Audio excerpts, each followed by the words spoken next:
सुखासारिखे पूर्ण वैराग्य जाचे वसिष्ठापरी ज्ञान योगेश्वराचे कवी वाल्मिका सारिखा मान्य ऐसा नमस्कार माझा सद्गुरु रामदासा.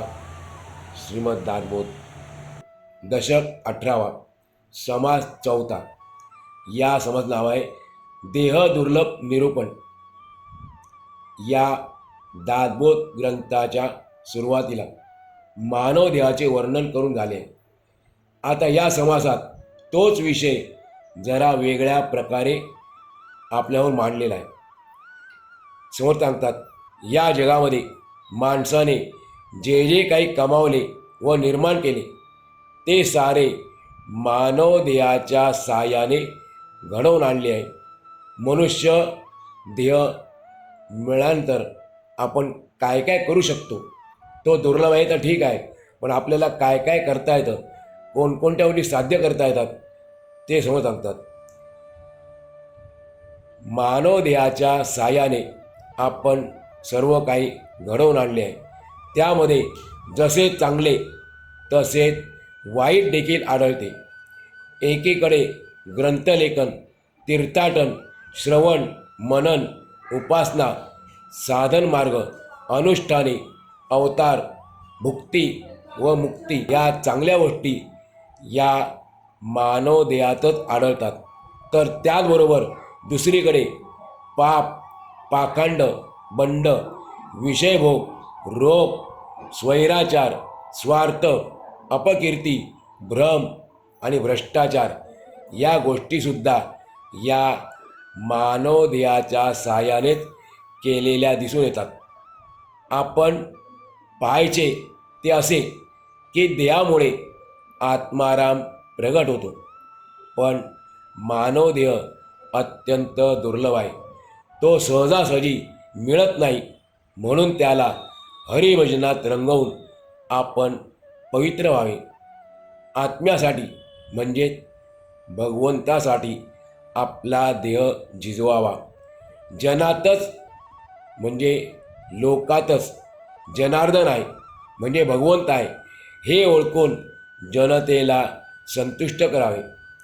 ज्या शरीरात उदंड विचार प्रगटतो, ज्या शरीरातून आत्मारामाच्या ज्ञानाचा विचार प्रकट होतो, ज्ञानाचा प्रसार होतो, ते शरीर पुण्य असते. तेच शरीर पूजा करण्यास अधिकारी असते. सूक्ष्म संकल्पांचा देहरूप फळ येते. सूक्ष्म संकल्प जे आहेत त्या संकल्पांना देहरूप फळ येते, म्हणजे संकल्पातून आपल्याला देह मिळतो. मग तो इतर कोणताही असेल तो. सहसा कोणाची अंतःकरण दुखवू नये. समर्थ सांगतात, या पृथ्वीच्या पाठीवर कितीतरी प्राणी आहेत, अनंत प्राणी आहेत, आणि प्रत्येक प्राण्याला देह हा आहेच. परंतु माणूस हा एकच प्राणी असा आहे की त्याने पृथ्वीवर स्वतः काहीतरी निर्माण केले आहे. माणसाचा देह आणि त्यात राहणारी बुद्धी या दोन्हीमध्ये अचाट आणि अफाट सामर्थ्य साठवलेले आहे. आपल्या देहात पण सामर्थ्य आहे आणि त्याविषयी जास्ती सामर्थ्य आपल्या बुद्धीमध्ये आहे. परंतु नेमके त्याचमुळे अशा गोष्टी त्याने निर्माण केल्या, मनुष्याने अशा गोष्टी निर्माण केल्या, चांगल्या केल्या, तशा वाईट गोष्टी पण उत्पन्न केल्या. मानव देहामुळे गणेश पूजन, शारदा वंदन, गुरु, सज्जन, संत, श्रोते हे समजतात. देहामुळे कवित्व, अध्ययन, अनेक विद्यांचा अभ्यास या गोष्टी चालतात.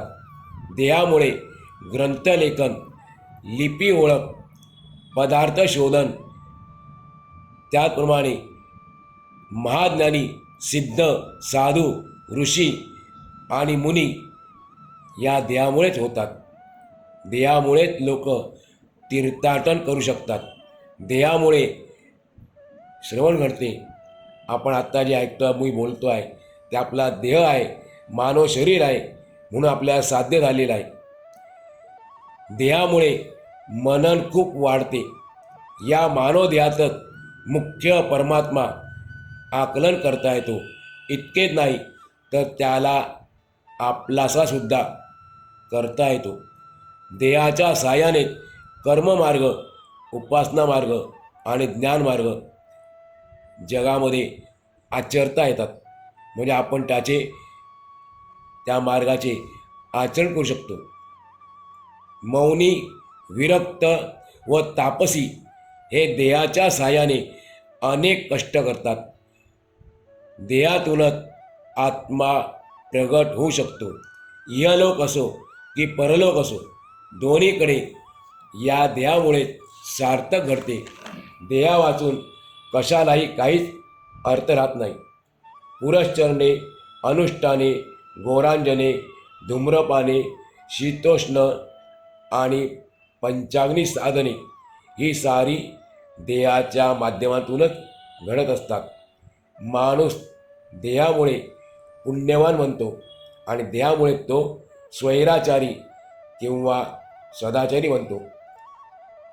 या देहाच्या साहाय्याने अवतार होतात.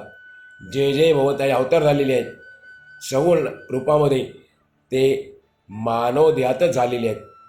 नाना वेश या देहामुळेच घेता येतात. अनेक प्रकारची बंडे, पाखंडे देहाकडून करता येतात. या देहाने विषय भोगता येतात. देहाने सगळ्यांचा त्यागही करता येतो. देहाला अनेक प्रकारचे रोग होतात, आजार होतात आणि बरेसुद्धा होतात. देहाच्या साधनाने नवविधा मुक्ती करता येते. 4 प्रकारच्या मुक्ती कोणत्या? त्या सलोकता, समीपता, स्वरूपता आणि सायुज्यता. या मुक्ती आपल्याला देहामुळे प्राप्त करून घेता येतात. नाना प्रकारच्या युक्ती आणि मते या देहामुळे शक्य होतात. देहामुळे आपल्याला दान धर्म करता येतो. देहामुळे प्रापंचिक आणि पारमार्थिक रहस्ये उलगडतात. देहाच्या साधनाने अनेक स्वार्थ साधता येतात. अनेक वस्तू प्राप्त करून घेता येतात. या देहाच्या साधनाने मनुष्य वाया जातो किंवा धन्य होतो. देहाने अनेक कला शिकता येतात. उणेपणा किंवा अधिकपणा येतो तो देहामुळे भक्तिभावाचा जिव्हाळा उत्पन्न होतो. सन्मार्गाची अनेक साधने प्राप्त होतात. अनेक बंधने तुटतात. देहाच्या साहाय्याने आत्मनिवेदन करून मोक्ष लाभतो.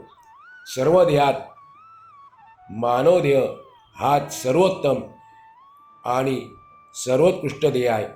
या देहात अंतरात्मा विशेष रूपाने वास करतो. सर्व देहांमध्ये पुरुषोत्तम आहेच, पण ही गोष्ट फक्त विवेकी पुरुषच जाणतात.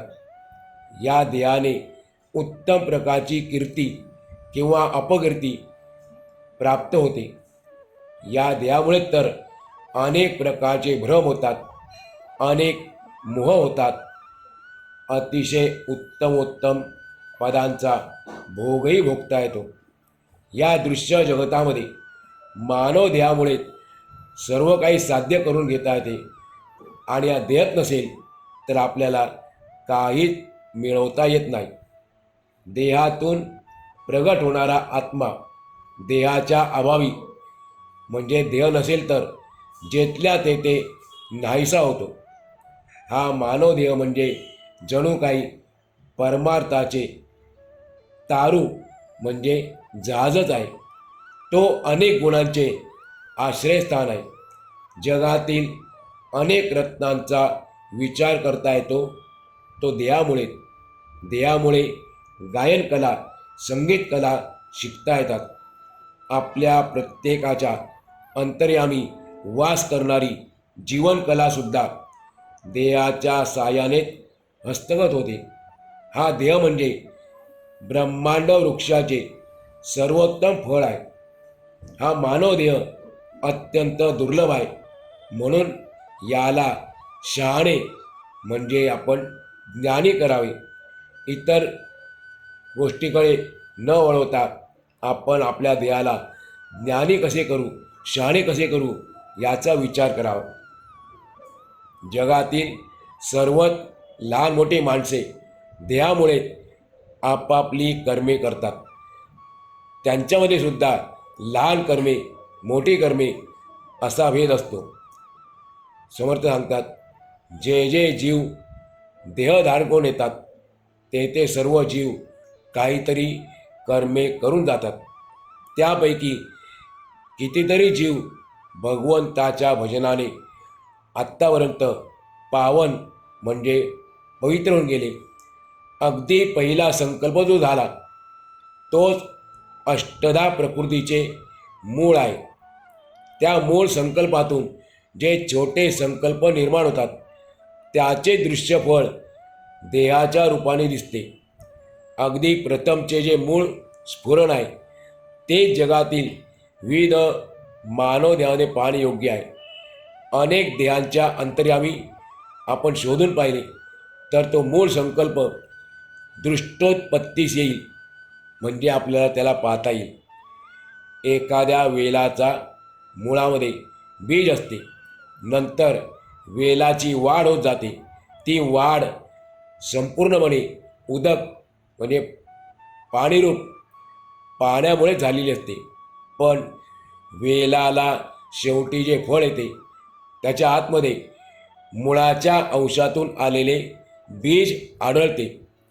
त्याप्रमाणे मानव हा विश्ववेलाचा सर्वोत्तम फळ असल्याने त्याच्या अंतर्यामी विश्वाचा मूळ संकल्प प्रकर्षाने दृष्टीस पडतो. कोणत्याही वृक्षाचे मूळ त्याच्या बीजामध्ये आढळते. त्या बीजामधून वृक्षाची वाढ होऊन अखेर त्याला फळे येतात. त्या फळांमध्ये मूळचे बीज असतेच. अगदी याच पद्धतीने जगामध्ये सर्व घटना होत असतात. या मानव देहा वाचून जगामध्ये काहीही करता येत नाही. देह आणि आत्मा यांच्या परस्पर संयोगाने जगातील प्रत्येक प्राण्याचा कारभार चालतो. या देहाशिवाय आपण आत्म्याला संतुष्ट करू शकत नाही. म्हणून ज्या देहाच्या ठिकाणी आत्मज्ञान प्रकट होते तो देह पूज्य आहे. असा हा देह आपल्याला मिळालेला आहे. जे काही करायचे असेल ते आपण या देहाशिवाय करू शकत नाही. त्यासाठी दुर्लभ असा मिळालेला मानवदेह प्रत्येकाने सार्थकी लावणे हेच योग्य आहे. आत्मा धारण करण्याआधी देह जन्माला येतो. देहामुळे आत्मा तगतो, राहू शकतो. आपण कोणालाही न कळता अगदी चोरून गुप्तपणे जरी काही केले तरी ते आपल्या अंतरात्म्याला कळते. सर्व कर्तृत्व हे शेवटी स्वाभाविकपणे अंतरात्म्याचेच आहे. जनतेत जनार्दन असल्याने आपण जनतेला संतुष्ट करावे, त्यानेच परमात्मा संतुष्ट होतो. ज्या देहात पुष्कळ प्रमाणात थोर विचार प्रगट होतात आणि ज्या देहाकडून नंतर आत्मज्ञानाचा प्रसार होतो तो देह पुण्यरूप असतो. त्याला पूजा घेण्याचा अधिकार आहे. पण इतर माणसांना मान देऊन आपण त्यांनासुद्धा संतुष्ट करावे.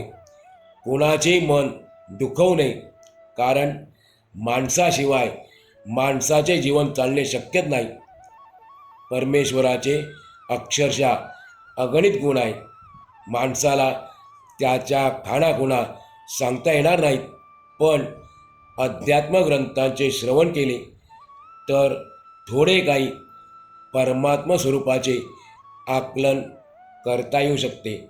अशा प्रकारे श्री दासबोधाच्या गुरु शिष्य संवादातील 18 दशकातील देह दुर्लभ नावाचा हा 4था संवाद पूर्ण आला. आपण आज या ठिकाणी आजचा पूर्ण करू.